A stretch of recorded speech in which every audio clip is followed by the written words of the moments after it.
Halo sahabat IDU Cabang Jember, jumpa lagi dengan saya, Dr. Nindya Sinta Rumastika, spesialis telinga, hidung, tenggorok, bedah, kepala, dan leher.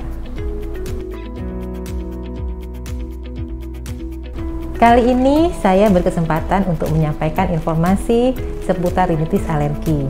Apa itu rinitis alergi? Simak lebih lanjut ya.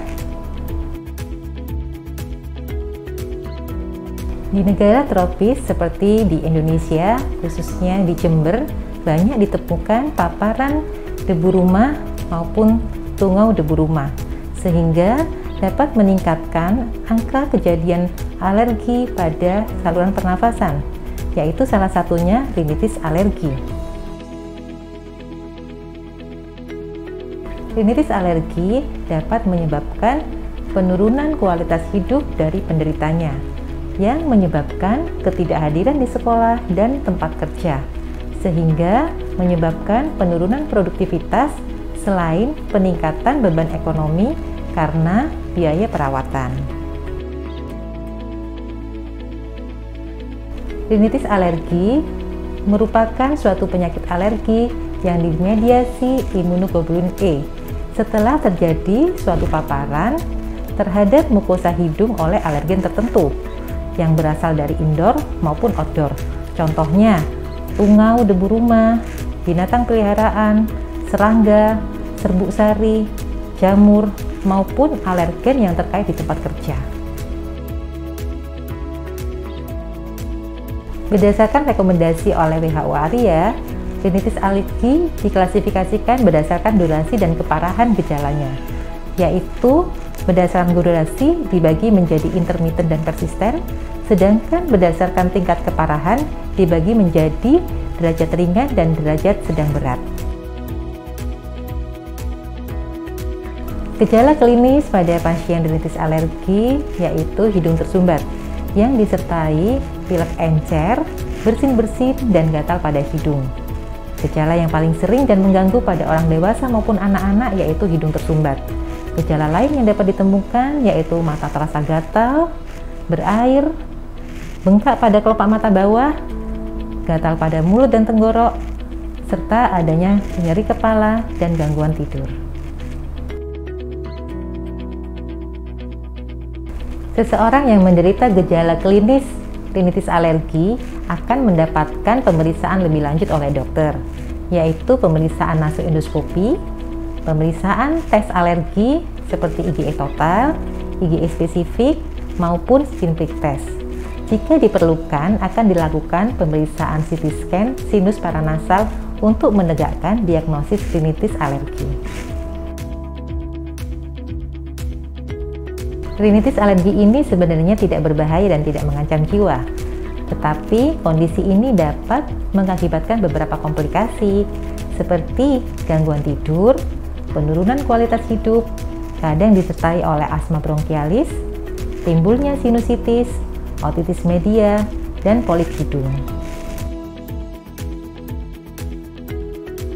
Pengobatan pasien dengan rinitis alergi ini berbeda-beda, tergantung dari tingkat keparahan gejala dan komplikasi yang ditimbulkan.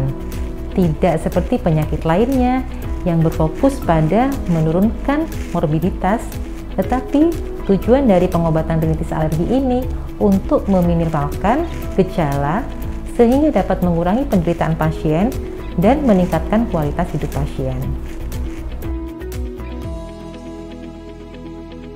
Jika seseorang didiagnosis sebagai rinitis alergi, maka dokter akan memberikan terapi.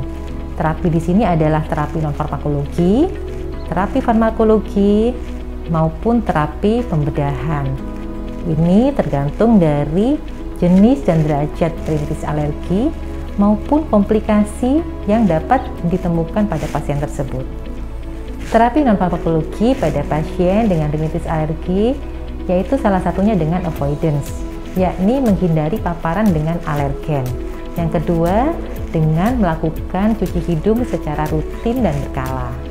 Terapi farmakologi yang dapat diberikan yaitu antihistamin oral dan intranasal, pemberian dekongestan, pemberian kortikosteroid intranasal dan oral, pemberian obat-obatan antagonis reseptor rekultrien, maupun bisa dilakukan imunoterapi. Sedangkan terapi pembedahan dilakukan jika terdapat komplikasi dan terapi pembedahan itu disesuaikan dengan komplikasi yang ditimbulkan dari rintitis alergi.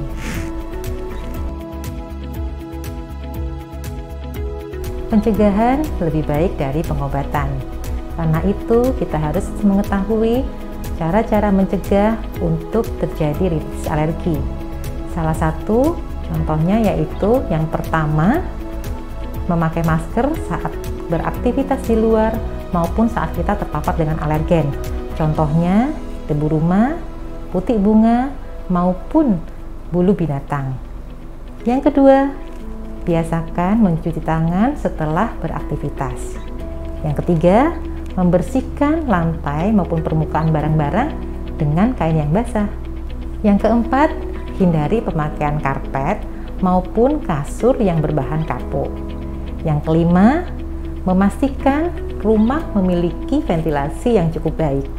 Yang keenam, makan makanan yang bergizi. Dan yang terakhir, olahraga yang teratur.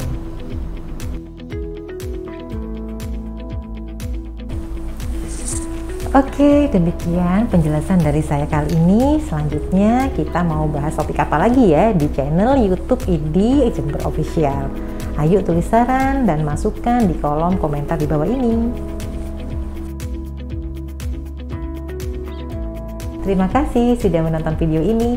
Jangan lupa like, subscribe, serta aktifkan notifikasi pada video ini agar kamu yang pertama mengetahui video kita selanjutnya. Sampai jumpa, masyarakat sehat, masyarakat sejahtera.